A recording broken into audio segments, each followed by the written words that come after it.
haven't seen the pictures of all the babies being killed? These are not innocent Palestinian civilians across the world. When you're looking at the 500,000 people starving to death, are people that should go out there and put a government in place that doesn't go out there and attack Israel on a daily basis. So, Kids or 7-year-olds, 9-year-olds? When members of the left-wing activist group Code Pink confronted Republican Congressman Brian Mast for his support for Israel's war on Gaza, his response really did show how heartless he is, because in the mind of someone like Mast, doesn't matter if you're a literal child who has been killed as a result of a 2,000-pound bomb being dropped on your home or your refugee camp by the IDF. You're all terrorists. Palestinian children, Palestinian women, elderly people in Gaza, doesn't matter, they're all the same. They're all Hamas, they're all terrorists. And if you're not part of Hamas, it's your fault as a Palestinian for not, I guess, orchestrating an uprising to oust Hamas, which has been widely accepted as a terrorist group. Okay, so we have more from what he had to say. Let's just take a quick look at that video, and then I'm curious what you think, Cenk. You're heartless. You are heartless. You can say Do you realize how heartless you are? It's better to kill all the terrorists and kill every one of their supporters. It's not a solution. Oh, it's a great solution. You haven't seen the pictures of all the babies being killed? These are not innocent Palestinian civilians across the world. When you're looking at the 500,000 people starving to death, are people that should go out there and put a government in place that doesn't go out there and attack Israel on a daily basis.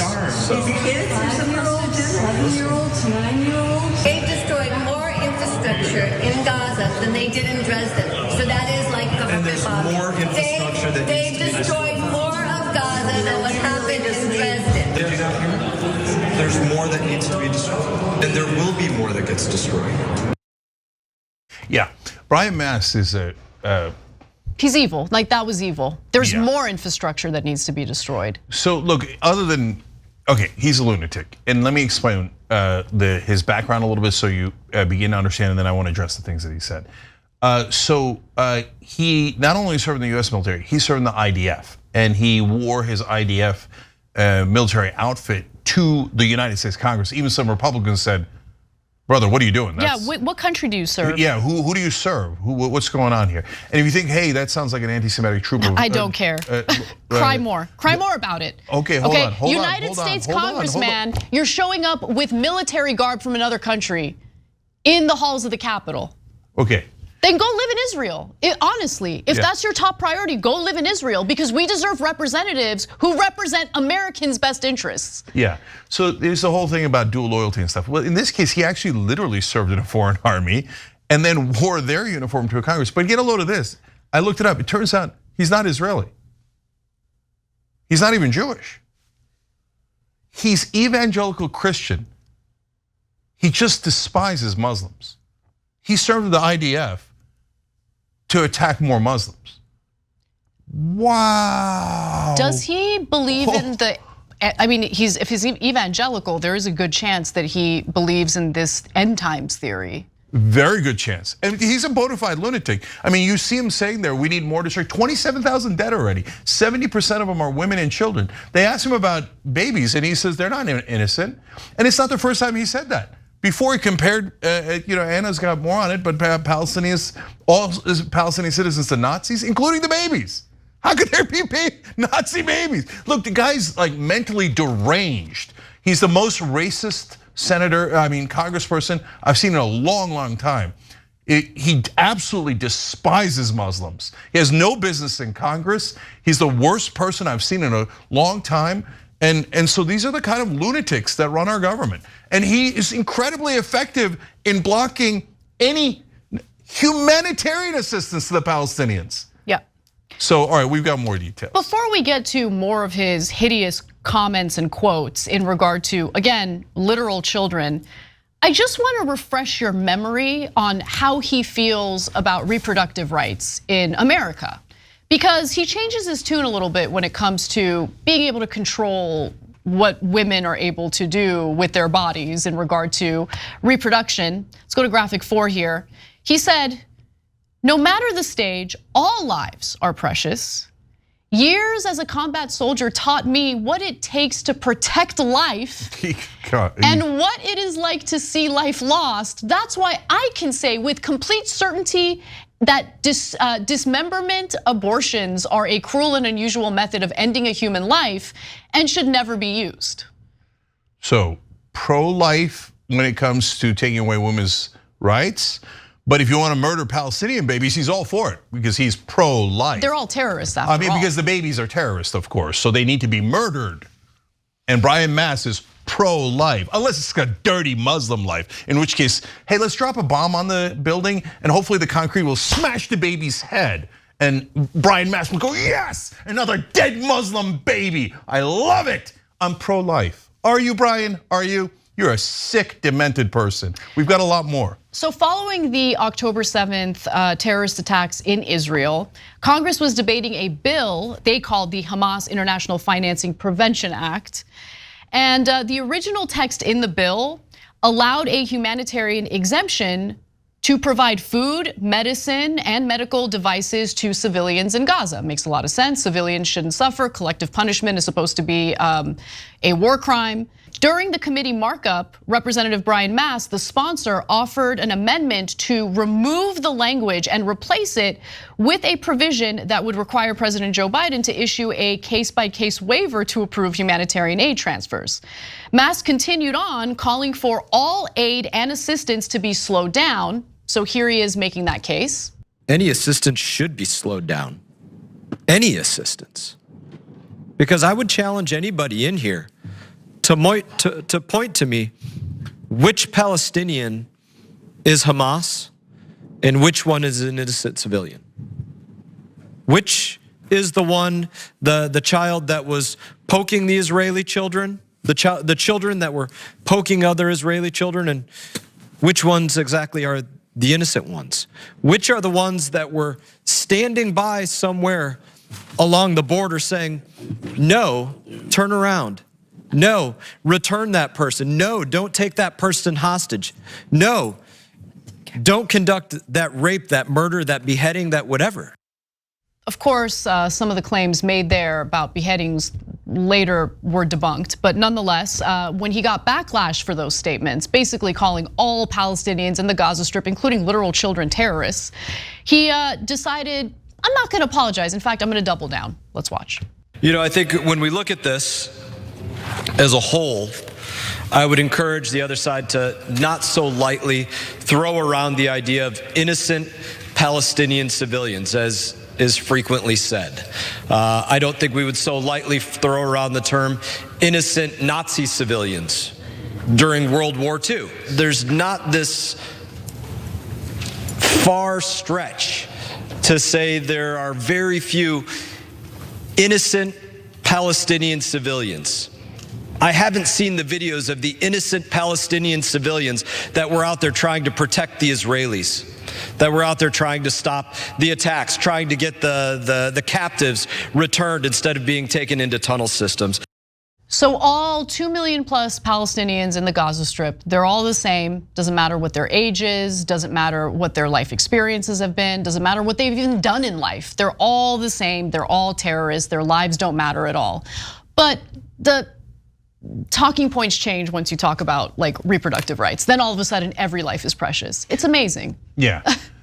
So if anyone in Congress called all Israelis Nazis, they'd not only be censured, they'd probably be immediately removed from their job. And they should be. That's ridiculous. That's an outrageous thing to say. All Palestinians are Nazis. To be fair, Sarah Jacobs, a Democrat, led a censure movement against Brian Mast for that, and we appreciate her. And most of the Democrats voted against him. Now he's a Republican. All the Republicans were like, oh, you want to murder all the Palestinian civilians? We love it, love it. Support him 100%. And 20 Democrats flipped over to support this monster. Oh, you think that babies are Nazis and we should murder them? Yeah, I'm switching parties. I got to vote for the Republican. He loves murdering Palestinian babies. Oh, I love that guy. No, I'm defying my party. No. And by the way, as you saw there, $450 some odd thousand from Israeli lobbyist interests. But I'm sure that doesn't affect him either. In this case, he really might not, because he's a monster and he seems to enjoy killing innocent civilians. So they might. I mean, the $450,000 is just icing on the cake. The people who protected him from censure, and who, by the way, he won on blocking humanitarian assistance. He won. He blocked it. Yep. So some people took money from AIPAC, etc., and they're doing it because they're crooks. Most of our politicians are crooks, but guys like Mast just love it. And he uses terrorist logic, Hamas logic. He says, well, the Palestinians didn't stop their government from doing it, or in their case, it's not even a government, from Hamas from doing it. That's literally what Hamas says when they go to kill Israeli civilians. They go, the civilians voted for this right-wing government that brutalizes us and occupies us and kills us. So the Israeli civilians had it coming. And when they do that, we and everyone else, because that's outrageous. You can't hold the civilians accountable. You can't kill innocent civilians in Israel. Is that returned in kind? No, that's right. You're never allowed to touch a single Israeli civilian. Good, wonderful, right? But Palestinian civilians, murder them. Who cares? These are the monsters that are our leaders in Congress in America. It's just revolting. He says, why don't the Palestinians just have a government that supports Israel? Yeah, that's what happens a lot, right? Like when black people in South Africa during apartheid, well, they didn't love the white oppressors enough. They didn't love them enough. Why didn't you love them? It's your fault. We should have apartheid forever. By the way, they actually did use that logic. Oh, you hate us. You guys are all no good terrorists. So we have to do apartheid for longer because you guys hate us. Okay, crush them, and then, oh, you don't love us enough. And again, it's totally Hamas logic. And how the hell are they supposed to do a government anyway? You obliterated the whole place. There is no way that the Palestinians can form a government. Israel wouldn't allow it. If they try to form a government, Israel would murder everyone in the government. So what the hell are they supposed to do? But Mast doesn't care. He just wants to see dead Muslim babies. Yeah, look, final thing I'll say about it is, I feel like for many decades now, humans were under the impression that we were so much more sophisticated and had, I guess, evolved so much since the atrocities that were committed during the Holocaust. I oftentimes would think about what happened to Armenians during the genocide and think like an atrocity like that can't possibly happen again. No, we have to be realistic about what some portions of humanity entails. And while we might look at the images of like these children suffering, I mean, there's now humanitarian organizations who are trying to find ways to provide aid to children who are now the caregivers of their younger siblings because their parents have been killed. I don't know how you look at that and you think, oh, they deserved it because they're all terrorists. But look, people like Mast will use any excuse to justify what's currently happening, and they'll pat themselves on the back and think that what they're urging for is somehow just and okay. But it's, make no mistake, the slaughter of innocent people. He is gleefully supporting the slaughter of innocent people. And in the end, everyone loses. The civilians in Israel lose. This is not gonna keep them safe. Their government is inviting more hostility toward them. Our unwavering support for this disgusting far-right government in Israel is leading to hostility toward us in the United States. And it's embarrassing and shameful on the international stage as the US continues to veto UN Security Council votes to force Israel to rein this in. It's embarrassing and shameful and awful. And as someone who has ancestors who suffered from a genocide, I'm so gross to live in a country that has a government that's now aiding and abetting a genocide. And yeah, I'm gonna call it a genocide. I don't know what else you can call it. What else can you call it? They want to slaughter and wipe out everyone in that little strip of land. And whoever manages to survive, they wanna push them out of the land entirely. So ethnic cleansing at best, genocide at worst. Congratulations, America. Are we proud of how we appear on the international stage? Because I certainly am not. And I'll leave you with this thought. You think that if guys like Brian Mast had complete power in America, that they would just stop at Palestinians? that they wouldn't call people who disagree with them here at home terrorists, and that they wouldn't suggest that we should do things to those terrorists to get them under control and have them know who's in charge, and all they understand is violence, and that's why we had to imprison them and kill them. You sure he wouldn't do it here at home? I'm nearly positive he would. To anyone who isn't in his very specific group or allied with that group, this is you see what, when I look at Brian Mast, I see the face of evil. Hey, thanks for watching that video. We really appreciate it, guys. And we appreciate it if you become members, because that allows us to be independent, honest, progressive, all the things that you don't get from corporate media. And all of that is because of you guys. Hit the join button below and become one of us. Become a Young Turk.